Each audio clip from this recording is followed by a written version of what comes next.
So my name is Bob Nichol.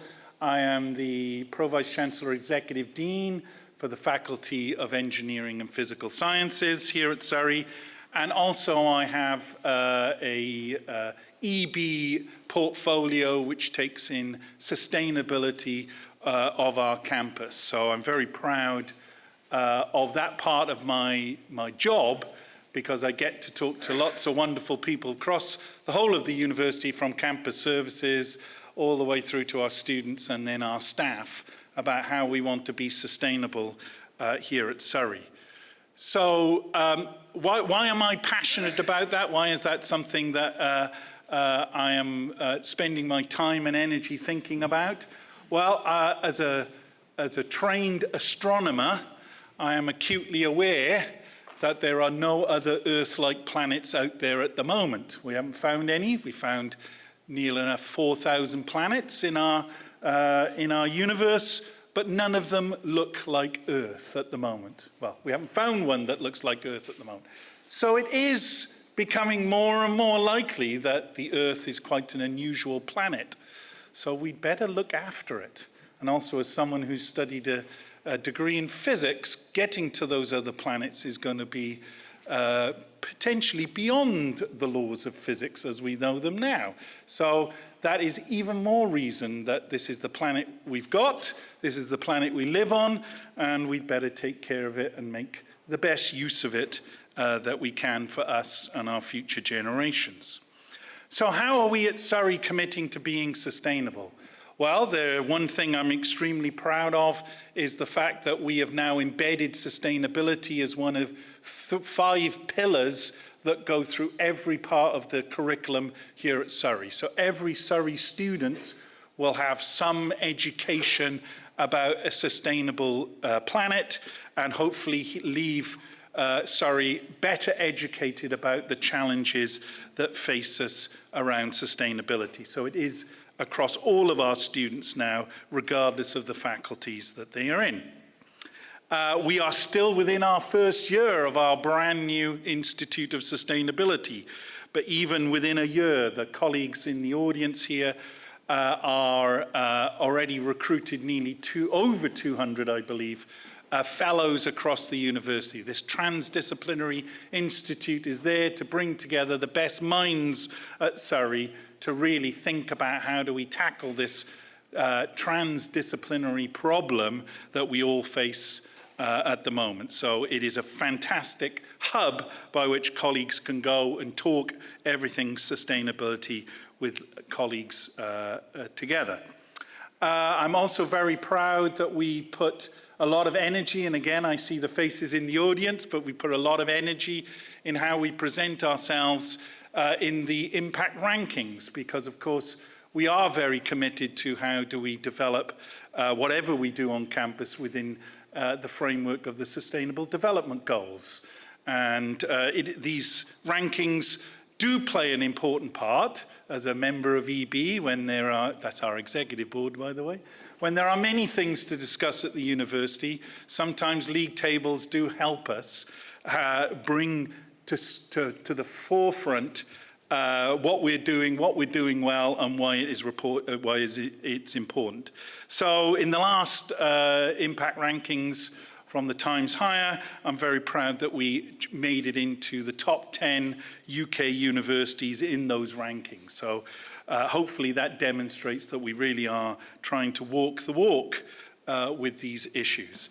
Finally, another thing that really I'm spending more and more of my time on are planning rules around the deployment of a University of Surrey solar farm.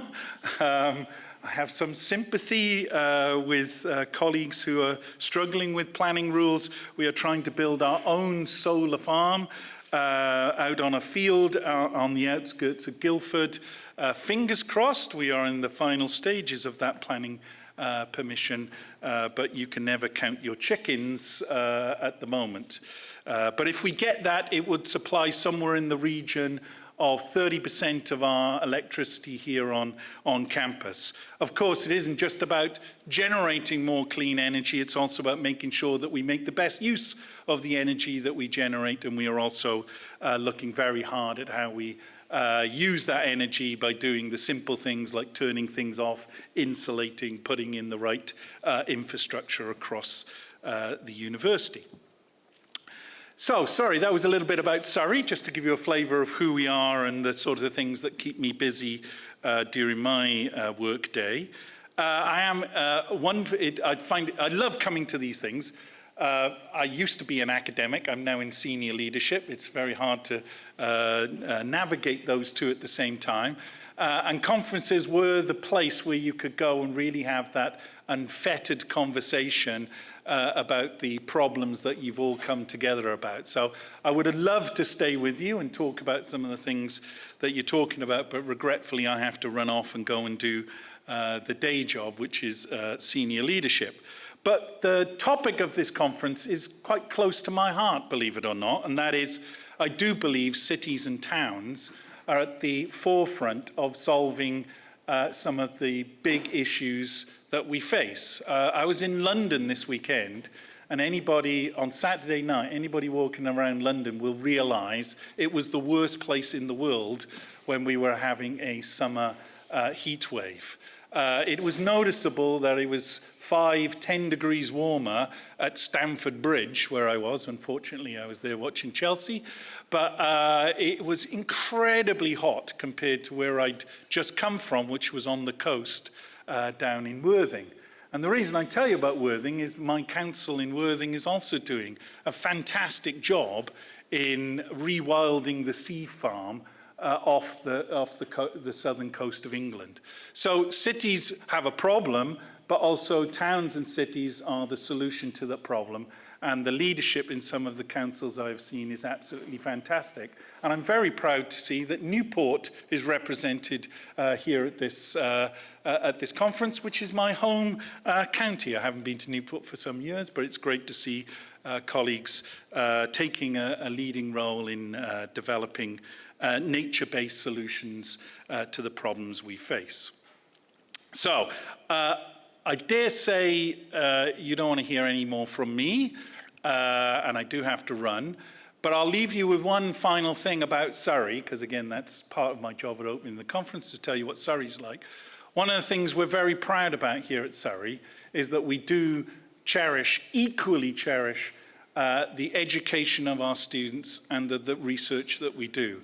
And depending on which sets of metrics you put together, we're actually doing incredibly well. We're one of the rare universities in the country where we're both ranked highly in research and we're ranked highly in the education of our students. And that is something that we feel is quite unique here at Surrey, that we put our students first, but we also manage to put our research first as well. So, talking about research, one of our star researchers will now come up and take over the mic. So it gives me great pleasure to introduce to you Prashant Kumar, who has many titles, but the one I will highlight, which is he is the co-director for my faculty of the Institute of Sustainability, and it's a pleasure to work with him on that institute and the future. So thank you very much, and I'm sorry I do have to leave you. Enjoy your day.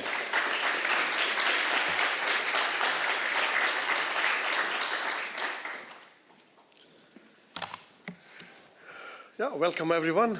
I think what I'm going to do is I'll just start with introducing the network and also talking about how our day is going to be. So I think we got a very exciting kind of a lineup of the presentations today. But just to say that the Reclaim network is, which is basically, can we have the, yeah. So it's basically, it's called the Reclaiming Forgotten Cities, turning cities from vulnerable spaces to healthy places for people. This is a 1.2 million investment from the UKRI. So this was one of the networks, one of the 3 networks which were funded. And that is supported by the EPSRC, NERC, and AHRC. So it's very multidisciplinary. And so is the team, which comes from the Surrey. But apart from that, I have got my colleagues here from the UKCH, Professor Lawrence Jones, so he's sitting on the side, from University of Bath, Dr. Thomas Cadgell, so he's here, and University of Warwick, we got Dr. Nidia Kalavilo, and we got Bangor University, Professor Sheila Marlem. And they all bring a very, the diverse set of expertise. So, you could know a little bit more about them. But the network, is not possible without the support of our managers. So we got Mark, who has been doing all the things, and you might be seeing a lot of emails and, the things going in the background. We got Charlotte, who is still running around, I believe, who has been behind the scenes working all the hard work. And we got our network fellow, Dr. Cisse Dabele, so he might be somewhere here as well. So, the whole idea of the network was that how do we bring in the different communities together? So when we started this network, we got around 40 partners, they were involved. So you could see the color coding and which areas they represent. But the whole idea there was that could we make it multidisciplinary, so it can come from different disciplines, and we could be more inclusive in terms of bringing together the communities from the academic and the non-academic front. So you will see a lot of participation from the councils, environmental charities, groups and individuals. So the whole idea of the network was that all of us basically have been working in the area, but one of the gaps which came into mind was that the knowledge is very scattered. So if you wanted to, let's say, think about implementing the nature-based solutions, which we are focusing on green and blue infrastructure, and how do you implement it in let's say, in an urban environment, you will hardly find actually that there are proper guidance or the proper kind of information there. So we wanted to act as a one-stop shop for achieving, this real kind of impact of the nature-based solutions, in the urban environment. So, and the focus was quite a lot on the forgotten cities. So that also means that the areas which hasn't got the high level of, the investment or the research has not really penetrated into those areas. So we wanted to focus on those areas to bring the equality as much as we can. So the network has been very active since March 2021, I believe. And it was funded for 2 years.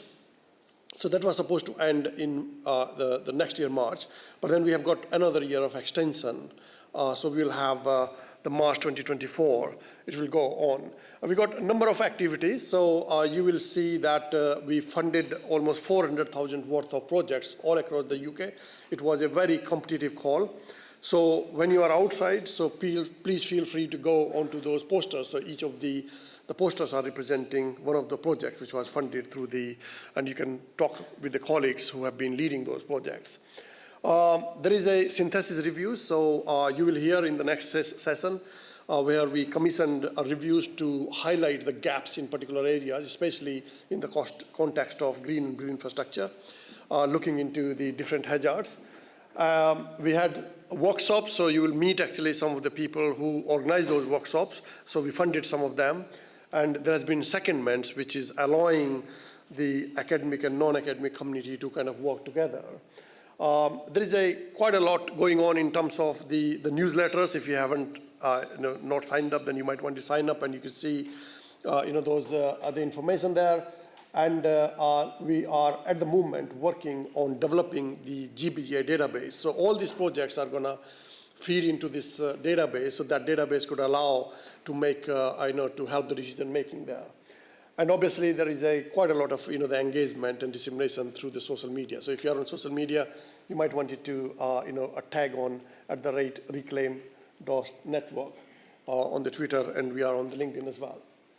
So we got over 500 members at the moment, which represents almost 49 countries, which is a great kind of achievement in terms of having the reach not in the UK but outside. And these members, they come from the diverse set of areas and from different kind of organizations. So I'm not going to go into detail, but you can find a lot of this information on our website there.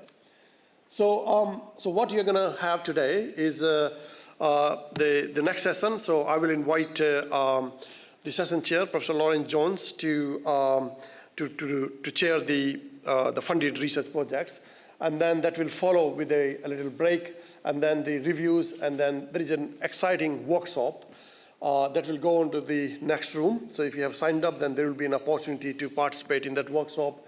And then we have a fantastic session on the workshop and secondments, followed by a panel discussion where we got 4 of our the council representation, and there will be an opportunity to talk to them and to listen their views on the topic and how we can take this agenda forward. So I believe with that, I would like to invite the Professor Lauren Jones to chair the next session. Thank you.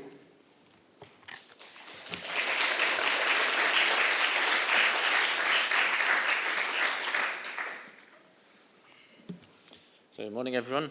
Thanks for making your way here, and apologies to those who've had trouble on public transport getting here this morning.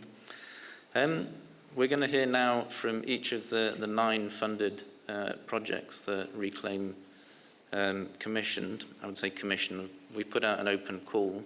So as Prashant's mentioned, this was a competitive process. So we had lots of applications.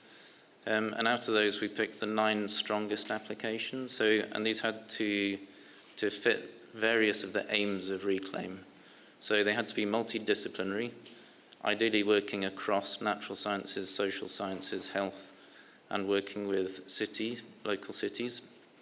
They had to address key knowledge gaps that we thought were there in the literature, mainly about the performance of green and blue infrastructure. So how well does it actually deliver what, there's lots of websites saying, this is amazing, it does this. What's the actual data behind that? And that was one of the key reasons for commissioning these projects.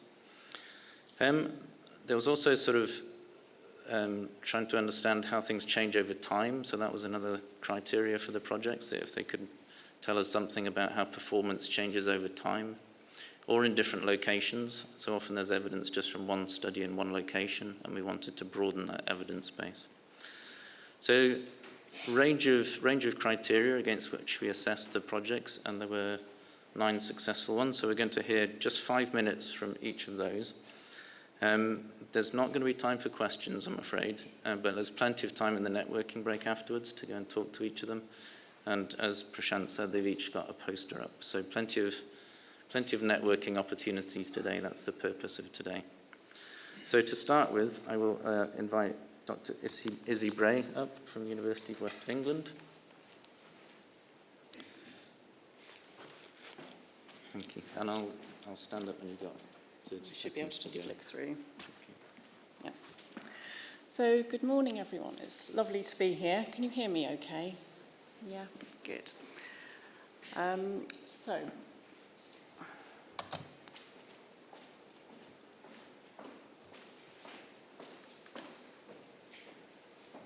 Great.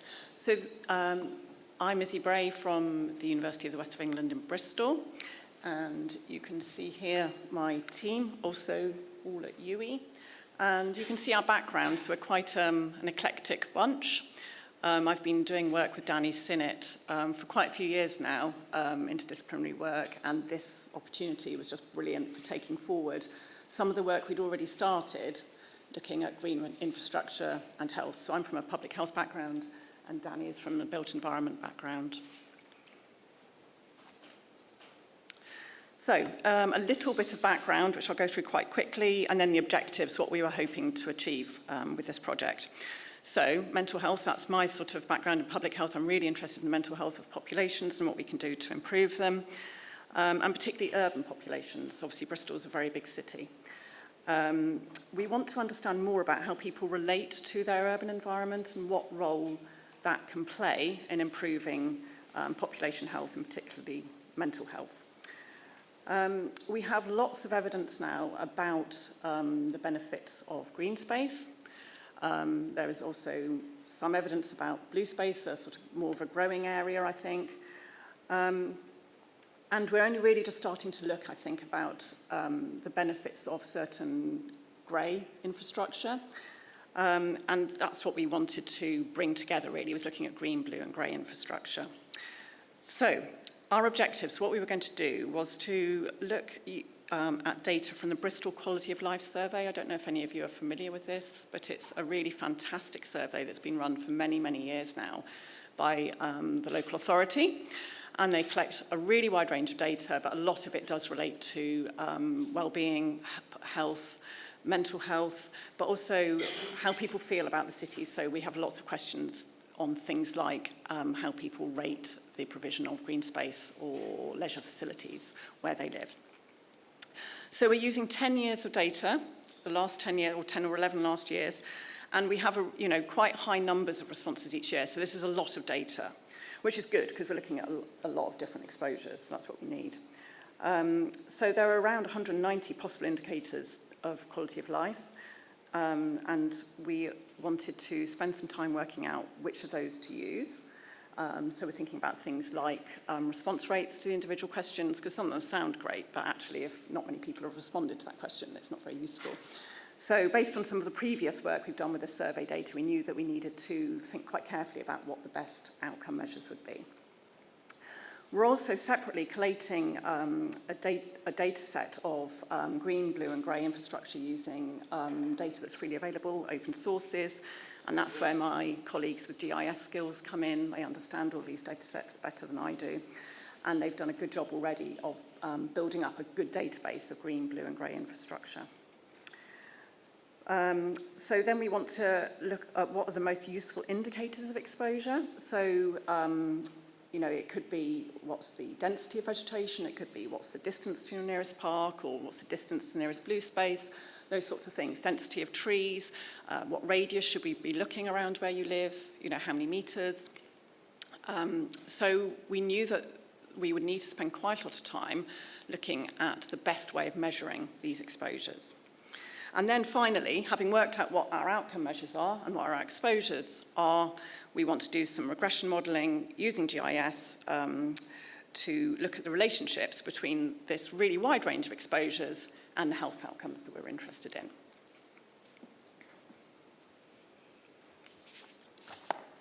So we had a sort of plan before we started. So if you look at the columns on the left, that's for green, blue and grey infrastructure. These are the sorts of things that we wanted to be able to look at. Some of these have been studied before, like NDVI for vegetation, and some of them I think are a bit newer to try and involve in this sort of research analysis. So the column on the left, that's all data that we collated from open sources.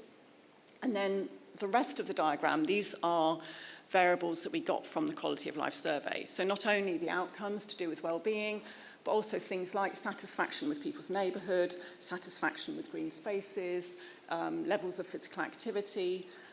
So we think those are on the causal pathway. We think that these are mediators, and we have a lot of that data within this survey, which is just brilliant. However, we know that it is quite difficult to find associations, direct associations between exposure to green space and well-being outcomes. So what we've done is, using this overall model, we've broken it down and started testing some of the relationships.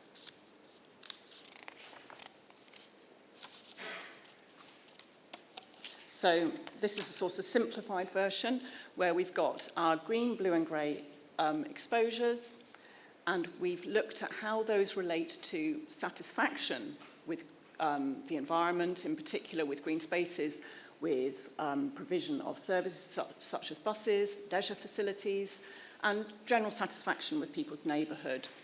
So we've looked at those associations, and also with use. So we have some data on the use of the green space. And then we've looked at the relationship between those two things, so satisfaction and use, with the chosen outcomes, which are life satisfaction and mental well-being. So far, our analyses show that there is no direct association that we can pick up at the moment between the exposures and the outcomes, but those links that are shown there, we have found those, okay? So the next step, we've only really just started because it took us a while to get the data, and the next step will be to do more modelling where we take into account lots of confounders and moderators, and also to look at clusters of exposures as well. We want to come up with some sort of composite measure for green, blue and grey. So lots more to do, but we've already got some interesting results, and I'm told my time is up. I think that's just a summary anyway. So, yeah. Okay. Wonderful, thank you. Okay. And of course I have a poster. Come and talk to Izzy during the break. Yeah. And Thank you, Thomas. Thomas from Bristol. Sorry? Over to you. Thank you. Thank you, Lawrence. Morning, everybody. So I'm Thomas Kelsen from the University of Bath, and I'm leading this project, which has got a fairly long title, but catchment-scale benefits, flow reduction, and disbenefit. So I'll get back to it. It's this blocking of trash screens. So it's the benefit and disbenefit of green and grey infrastructure in urban rivers. I've got quite a big team working on this from University of Bath, UKCEH, University of Surrey. I'm very happy also that we have buy-in from Cardiff City, which is the case study, and that has been instrumental in making this possible. So this is the area you're looking in. This is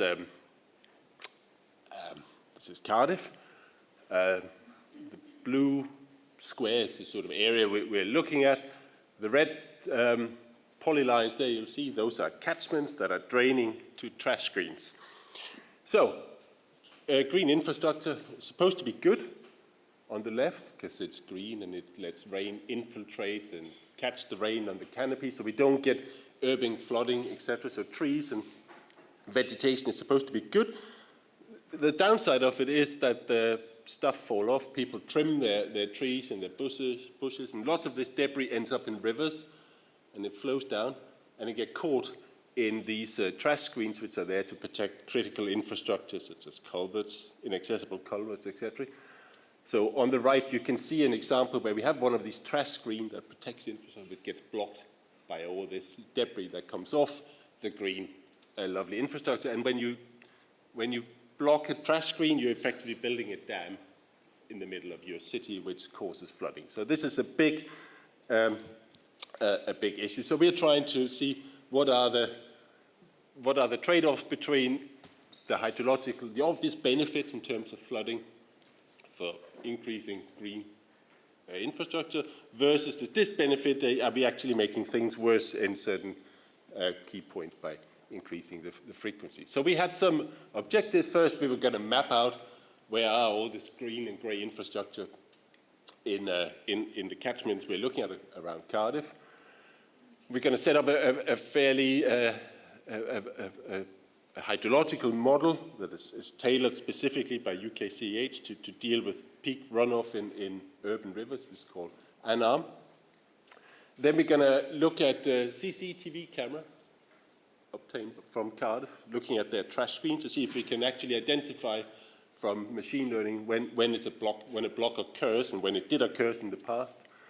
And then we're going to bring all that together in a statistical framework that allows us to relate the risk of blocking, relate that back to the land use composition of the catchment draining to this trash screen, and therefore run future scenarios that will allow us to say, if we green the city more, we might reduce peak runoff, but we might also increase the frequency of blocking. So what are the benefits and the disbenefits of this? So we've started, University of Surrey has started, they've mapped this is our first attempt at mapping the land use of Cardiff, broken into various land use types, and these are going to be put into our hydrological model by CEH, which can distinguish between different land use types and how much runoff gets generated. So this is how we're going to assess the benefits of greening the city. We'll set up this model with the land use data.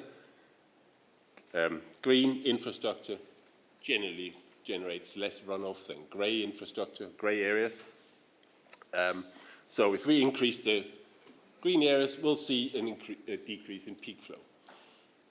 The other aspect then is these trash screens. So currently Cardiff operating 8, and there's a CCTV camera pointed at each of these trash screens, which allows the flood management team to look at it and assess whether they need to go in and clean it.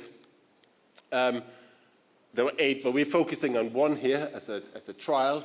So this is one of the catchment areas. The red line there is the area that drains to the trash screen at the bottom left.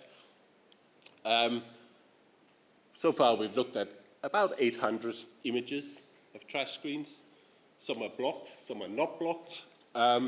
We used 80% for trying to train a machine learning model and 20% for validating it. We then looked through these 800 and said, do we think it's blocked? Do we think it's not blocked? And then we tried different image analysis techniques. So here we had an example. Here's on the left, there's a picture. It's a block, it's a non-block on the right. You try to subtract the 2 images, and hopefully you'll end up with the trash. It's unfortunately not that simple, so you do all sorts of advanced techniques to try to make the images more compelling. Eventually you end up with something, you put it through a machine learning model, and it helps you predict. So simply by looking at the image at the end of this, we can, by about 90% accuracy, tell you, the machine learning algorithm tell you by about 90% reliable whether this is blocked or not blocked. So this is work in progress. We're going to run with this, finalize the model, hydrological model, map out the land use, develop the scenarios, and do the regression model now that we got the blocking right. I think that's it.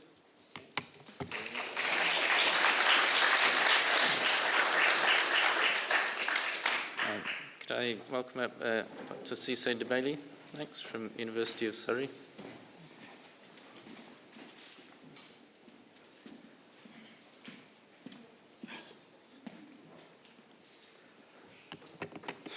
Okay, thank you, Professor Lawrence.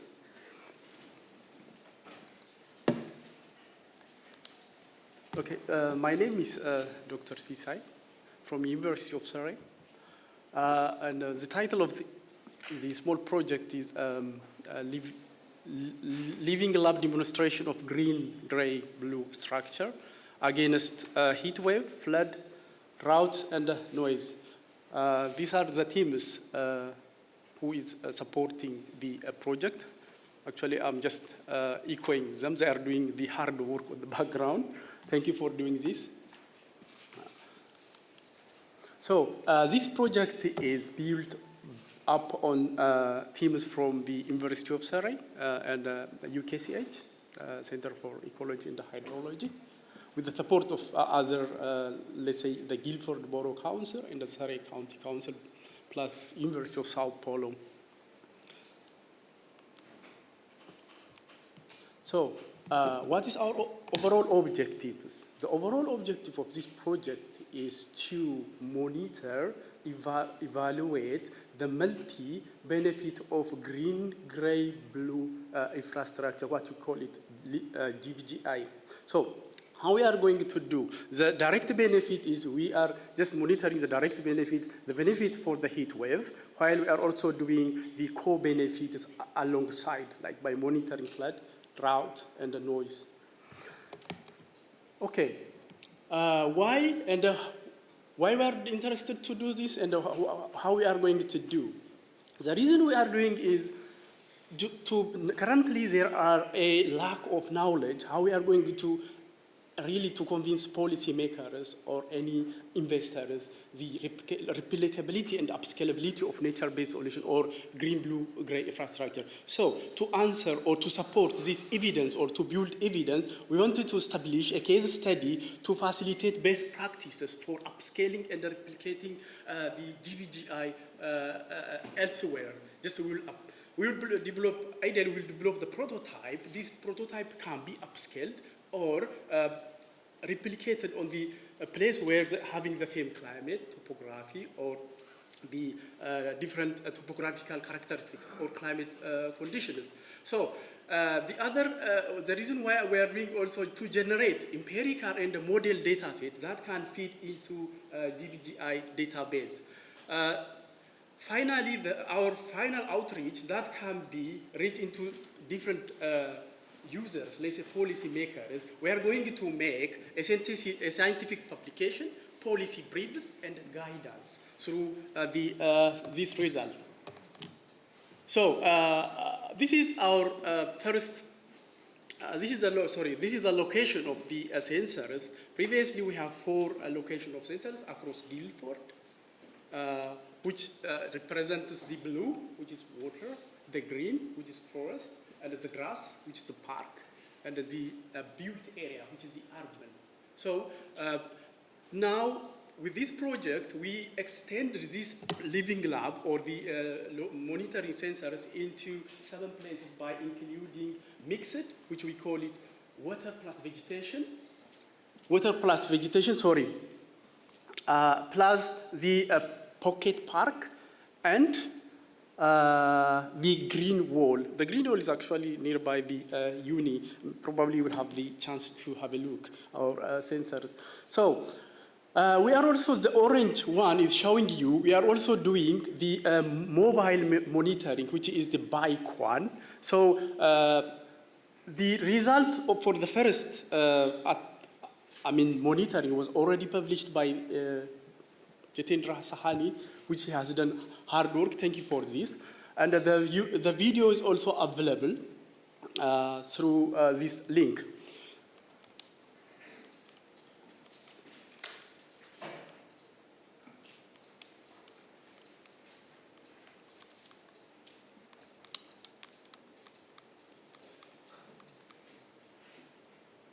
Okay, what we achieved so far? So far we extended by adding 3 more sensors locations into the previous one. We made it like 7. So now we have 7 locations to. Okay, yeah. Anyway, and the other thing is, this is for the sensors are using for the direct benefit. So we are also doing numerical models like haircuts, the flood models. So we achieved now classifying the land use. This is the Guildford, which is classified under different land use classes to force the hydrological and the noise models. So this is the progress. Still, we are doing the results. Thank you very much. Thank you for the hard work. These are the teams while they are installing the sensors. Sohila and Jitendra, thank you very much for doing this hard work. Thank you.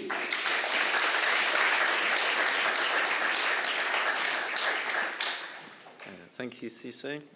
Can I invite up Alessio Russo?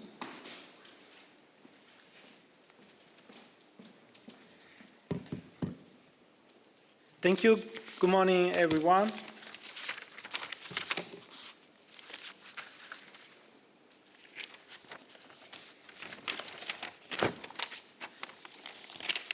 Thank you for organizing this wonderful conference. So my name is Alessio Russo. I'm the course leader for the Master in Landscape Architecture at the University of Gloucestershire. So my project is about urban rewilding, aesthetics, and people needs into multifunctional blue and green infrastructure design. I'm not the only person who's working on this project. So as you can see here, we have several people, several partners from the UK, but also we have partners in California, Escobedo, to Japan, and also in South Africa. So it's really, we have different people from different also backgrounds. The aims of this project, you can read, investigate both the challenge, also Kevin is sitting here, is local. So the project investigates both the challenges and the multifunctional benefits of rewilding in urban context. I heard the word rewilding in a previous talk this morning. So the primary objective of this research is to create a set of resources that can assist local authorities and other land managers to determine how, where, and what type of urban rewilding might benefit local communities in providing health and well-being through access to increased and higher quality green infrastructure. But also we need to consider ecosystem disservices, so this benefit that we can receive from urban rewilding. So we had our first focus group with local authorities last February. This focus group was conducted to explore local authorities' understanding and also the utilization of the term rewilding. So it's somehow a buzzword, and then I will show you later the next slides also the results that we received from local authorities, and also to identify the objectives concerning rewilding. And on this word cloud, you can see the 100 most frequent words. So as you can think about the title of the project, we have several methods. So one was this focus group, but also the next methodology that we used was research through design. We had a design workshop last March where we rewilded an area in Cheltenham. If you know Cheltenham, we designed the Honeyburn line, and then participants worked on 3 different scenarios. One scenario was no rewilding, second scenario was moderate rewilding, and the last rewilding was intensive rewilding. We used the results of the workshop then to conduct a survey in Cheltenham. And then with AI, also we create different scenarios, so no rewilding, moderate rewilding, and intensive rewilding to understand people perception, but also well-being. So now, what are the results so far? So from local authorities, we can see that we have a contrasting views from, so the emerging theme that we have is about urban exclusion. Some believe rewilding excludes human needs in urban context. Also, there is a problem about scale requirements, the rural origin of the term. But on the other hand, we can see that residents and visitors value existing wild area, and most respondents are familiar with the word rewilding. And also people consider moderate rewilding generate the highest level of well-being responses. And also about perception, so the intensive rewilding was not considered good for safety. So at the end of the project, in the next months, we will have an online survey with local authorities. And at the end also, and next month, we will have also a workshop with local community. And thank you. So my poster is here. I know that in 5 minutes it's difficult to go through a so complex project. Thank you again.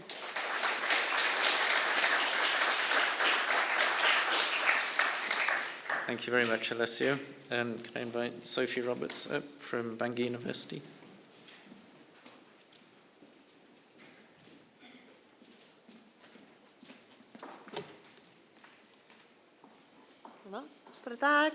Good morning, my name's Sophie. I'm from Bangor University, and I'm going to talk a little bit about our project, which was community perceptions of new green space interventions, the case of Hill in North Wales, and this project was in partnership with UK Centre for Ecology and Hydrology, Bangor University and Denbighshire County Council. This is going to be a whistle-stop tour. So the main 4 work streams that we were looking at was to measure and model a suite of benefits of green infrastructure, and this work package was delivered by UK Centre for Ecology and Hydrology, and I'll discuss it a little bit more on the next slide. We wanted to understand residents' perspectives of these changes, and we did this by running an online survey and conducting face-to-face interviews with Hill residents. And with the data gathered, we evaluated the effects of providing information about green space infrastructure benefits, as well as not providing that information to see if there was any difference. And our next steps for the rest of the project are to synthesise our findings into policy-focused guidance and journal articles. So the first achievement is the work that was delivered by UKCEH. And they ran 5 ecosystem service models developed for urban settings to calculate the benefits of new GI, which are listed there. And the figure on the slide shows land surface temperature with roads, houses and trees for context. I don't know much about this sort of stuff because that's not my area of expertise at all, but the details about this modelling and the benefits based on Denbighshire data is provided on our poster, which is just out there, and the team are here as well to discuss in more details if you'd like to learn a little bit more about the facts and figures that was found out. Something I know a little bit more about is the online surveys on the acceptability of new GI projects. And we found that receiving information beforehand didn't make any difference to the acceptability of new GI, and that people are generally quite ready to embrace these initiatives, with the majority across all surveys responding that they want more trees or they want more wildflower meadows, which is great. But we found that people in Rhyl rated trees higher than in the national survey, which you might be able to make out on my slide, but it is on the poster as well. We also found out the importance of where and what kind of mitigation happens. And the chart shows that there are disparities between responses at specific locations. So I'm not sure if you can see it from there, but that people preferred trees and wildflowers in rural areas rather than the city centres, which are kind of detailed on the graph. But again, I can talk through the ins and outs in more detail later.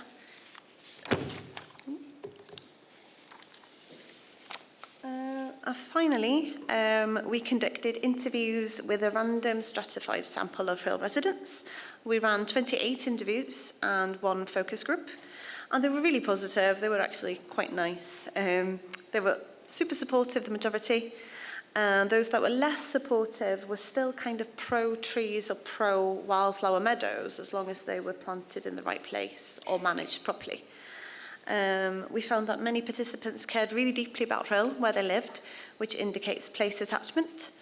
Interviewees were able to tell me specific places within their neighbourhood where they'd like to see new trees planted or new wildflower meadows.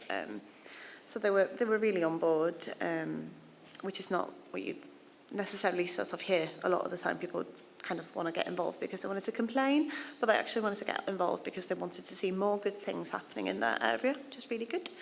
Health and well-being was such an important driver as well, with 100% of respondents saying it was really important to them personally, and we've got more stats on our poster, so please come along and have a chat. And these are the last things that we need to do, so we need to submit and synthesise our findings into reports for Reclaim and for Denbighshire County Council and publish academic journals. And that's it. Thanks ever so much.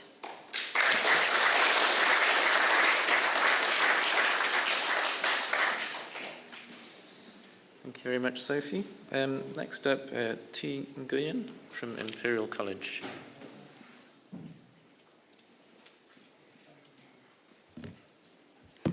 Hi everyone, my name is Tui and I'm currently a PhD from Imperial College London, and this project was conducted by a research team consisting of Dr. Alexandra Collins, Dr. Tilly Collins and myself.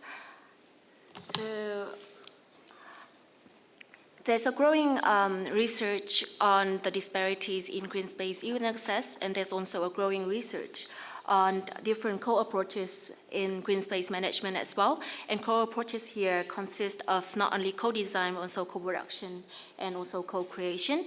And our research aims to contribute into the growing other research looking at the intersection between co-design and the social disparities in green space access and use, and how we can look at the potential of co-design in engaging the community in creating inclusive and accessible green spaces for different social groups. And in order to achieve this aim, we created 3 main objectives. The first one is to co-produce recommendations for green space design and management together with the communities. The second aim is to provide recommendations on how to use co-design in green space management and green space research. And lastly, we aim to provide a co-design framework outlining different steps and also different principles underlining effective co-design.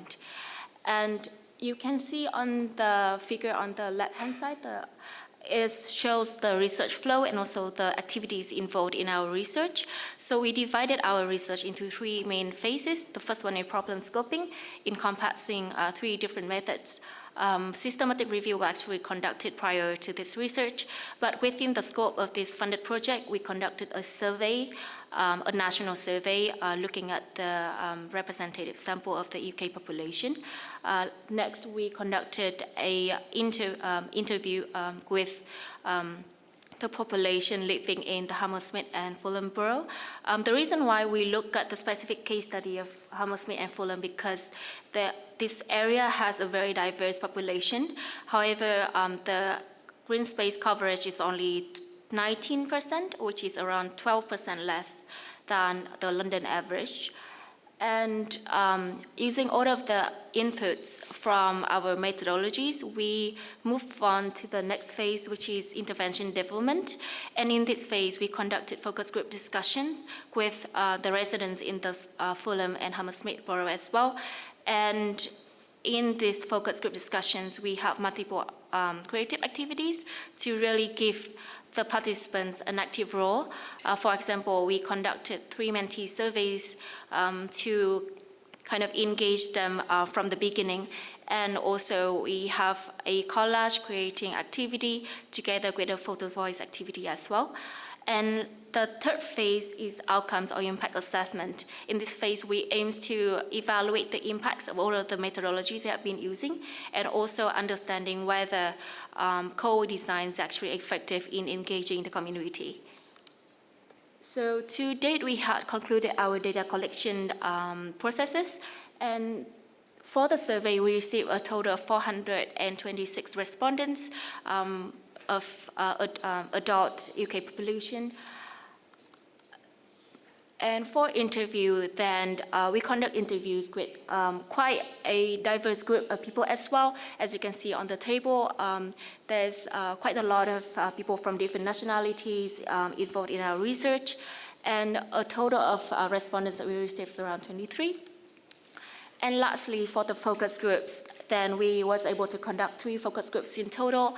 The flow of the focus group can be shown in the right-hand side figure. As you can see, there's a lot of components in there, mentee surveys, creative collage creating, and also a discussion of the different photos that people were asked to bring to the focus group. And so for the next steps, then we intend to conduct more in-depth data analysis and also design the toolkit or the co-design framework. And that's it for my presentation, and there's more findings and more resources on the poster outside, and I look forward to discussing our project with all of you. Thank you so much.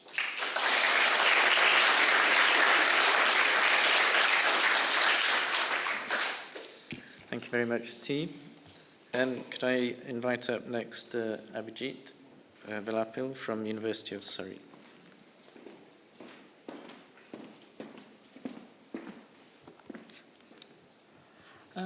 Good morning, everyone. Thank you, Lawrence, for introducing me. And I'm going to give an overview of Co-Green project.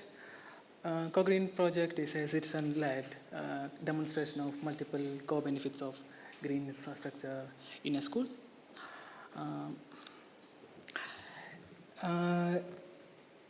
In this project, we aim to create demonstrate the multi-benefits of green infrastructures in a school, mainly air quality and biodiversity, and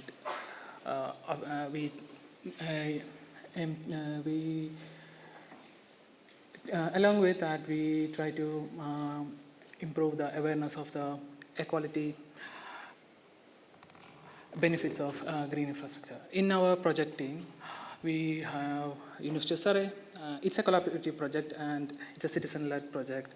In this team, we have University of Surrey, Zero Carbon, Sandfield School, and the parent and resident group. Some of the members of the teams are here. Paul is from community group, and Scottscape is providing our green screen and green gate. They are in here, and Charlotte and Nidhi are our researchers from University of Surrey, and Ben is from Zero Carbon. Most of our partners are here in this room, and apart from as a project point of view, their kids are going to the same school, so there is a personal side of the project. This is the school. It's Sandfield School. It is next to a traffic intersection which has very high traffic volume during morning and evening rush hours and during the pickup and drop-off time. So there are two locations where the pollutions get into the school. One is from the gate, and another one is the fence next to the playground. You can see the basketball court, the green turf. So what we are trying to do here to create a green screen along the fence and a green gate, basically, at the main entrance.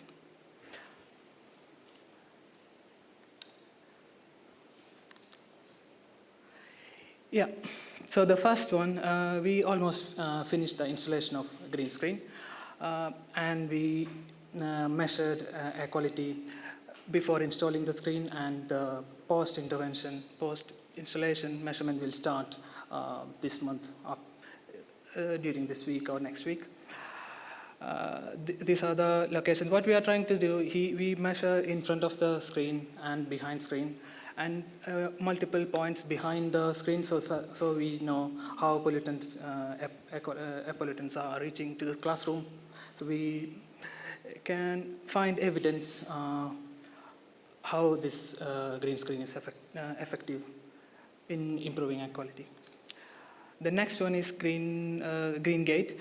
One of the main problem in greening around fences of school, they usually left out with the gate.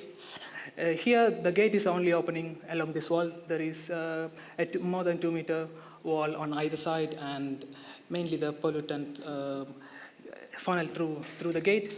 I have done for different monitoring part of different projects, and I usually see the pollutants maybe less than 15 for PM 2.5. Just because this acts as a funnel and gets all the pollutants through this gate, it raises up to 30. More than in the morning hours, it goes up to 30 microgram, and we hope to solve through the green screen. Then, apart from, in addition to the air quality monitoring, we do biodiversity activity for the kids. Kids are using iNaturalist app, and they find out how many species or biodiversity in the school before and after installation of green screen. Then we are doing a survey to the parents to identify their awareness and their knowledge on green infrastructure and its benefits and how it is changing after installation. And on the green gate, each student is going to plant a plant. So they are involved in the installation process. That's it. Thank you.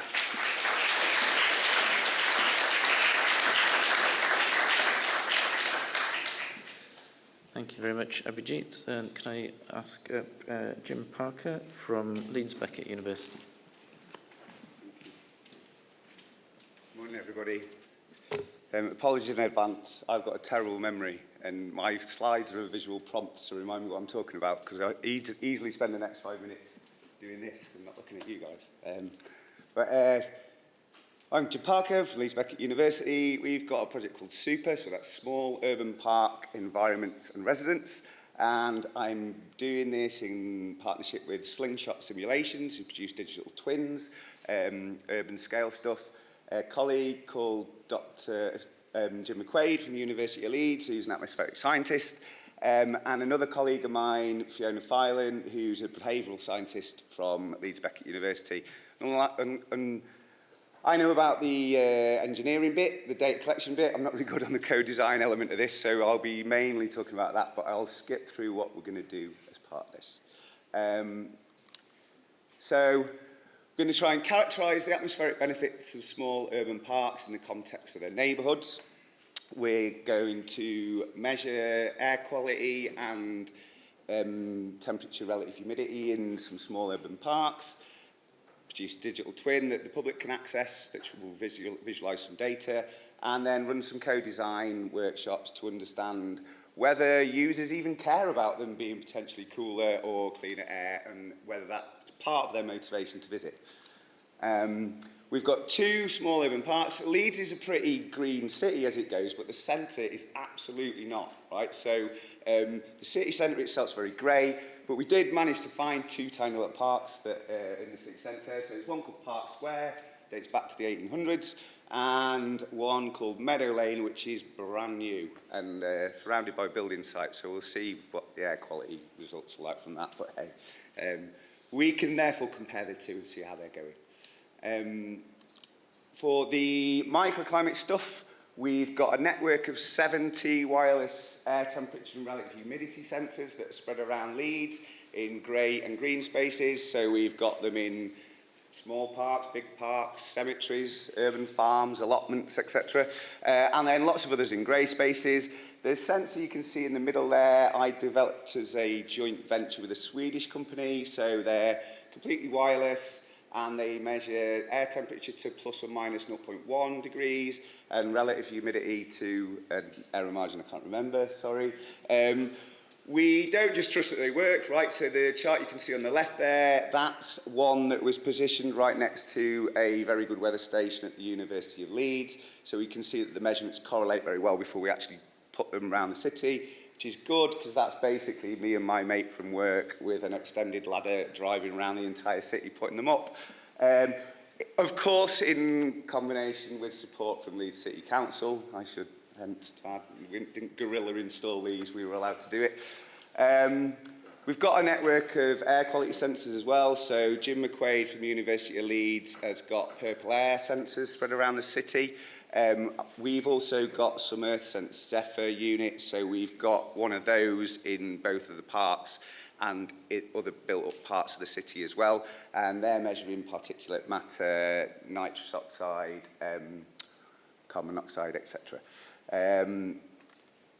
We've also got our partner Slingshot, who work on the digital twins. They're drawing in lots of data around demographics, the amounts of people that are in the city, who can access these parks, why that might be more important than some of the bigger parts that are outside in the suburbs of the city. There's a lot of people living and working in the city centre. I forgot to say as well, I'm personally fascinated by the urban heat island aspect of this. And it's awesome to be speaking to everyone after a little mini heat wave, because normally I end up doing this in December and everyone looks at me like I'm crazy in the middle of Leeds looking at heat islands. Other stuff we're looking at is how many people are actually getting in and around the parks when they're working. So you've got quite a transient population there, who don't necessarily live there, they're travelling in. And then the mysterious bit for me, which is all the social science co-design stuff, which I'm useless at, but my colleague Fiona is exceptional at. So there's some workshops and stuff coming up for that to help us understand how people perceive these spaces and whether they actually care that they're cooler and cleaner. Just some preliminary stuff. So these are some of the very early results. This is a very simple, almost wireframe version of how we'll be able to visualise the air temperature data in particular. But hopefully it will allow people to access the data as well. So that's logged every 15 minutes. We tend to look at it hourly to try and understand the difference. So some of you probably already know often the urban heat island is a bit of a nighttime problem in the UK rather than a daytime. So we're finding lots of similar temperatures in and around the grey spaces during the day, but not so much at night. However, there's definitely benefits from shade, which we'll hopefully see in these charts. So the one on the left, the city centre, is just grey spaces in the city centre, right? So that's the temperature profile from earlier this year. That was do you remember that hot week we had in June, before we had this hot week last week? That's then.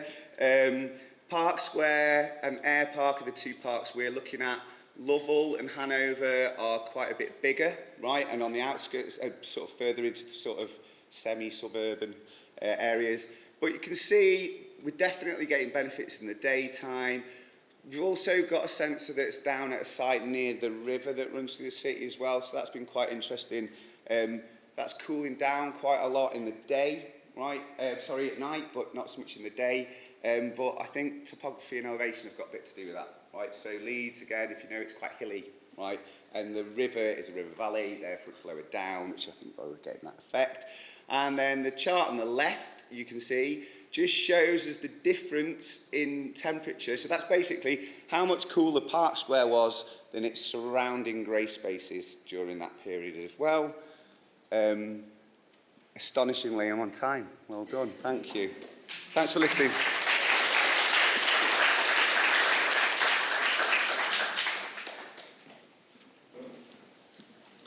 Thank you very much, Jim. So, lastly, we have Karina Crowder-Perez from the University of East London. Hello, good morning, everyone. I'm Karina Corada from the University of East London. And I will talk about this project about a clean air garden. So, the UEL, in the Sustainability Research Institute, we used to study different kind of green infrastructure, but come up with this idea that garden, specifically domestic garden, I've overlooked it, and is a potential green infrastructure that is close to us. So we are studying domestic garden in London with the idea to investigate how domestic garden impact air quality and temperature regulation, and how, of course, this impact is linked with different garden designs. So our objective is a co-experimental site where poor air quality and also social deprivation met. So we just look for some map in London, quantify and compare the air pollutant and also temperature in different garden design, and we have 3 different garden design. One is open, other is with a gray barrier, like a fence, and also is a vegetative barrier, like a hedges. So how these 3 different garden design impact in this air quality and temperature. And finally, create some recommendation for local community. So achievement today, we have a paper that is next to publish about what the literature, is a literature review about what the recent paper said about garden, and we found very little amount of paper. So, well, it's next to publish, so we can just discuss about that.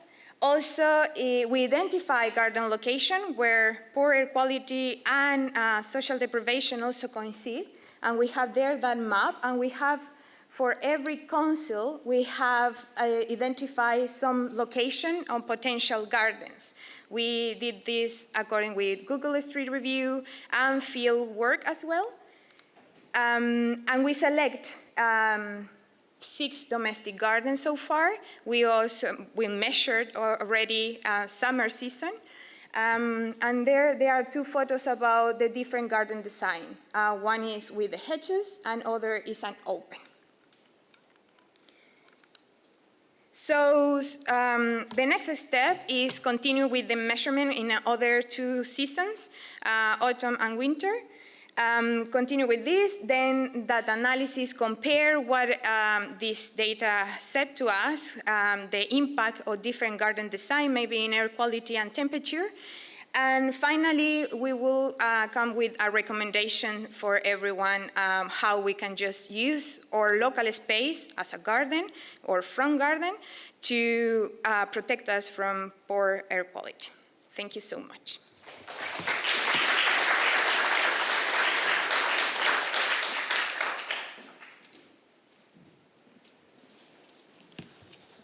So that was designed just to be a snapshot, just an overview of all of the projects. So there's plenty of time to talk to people later, and hopefully you've just got enough of a flavour of what people have been doing. I found that really interesting. So we had a nice mix of, less studied things like gardens, temporal aspects, new technologies like using VR, mix of modelling, social science, lots of interesting techniques and lots of different case studies there. So please go and talk to everyone during the break. And there's a bit of slippage in the timetable, so we're only 5 minutes into the break. So you've got 25 minutes to go and have a rest and to chat to people. If we can be back here at 2:45, but before we head off, please can I have another round of applause for all of our speakers. Thank you.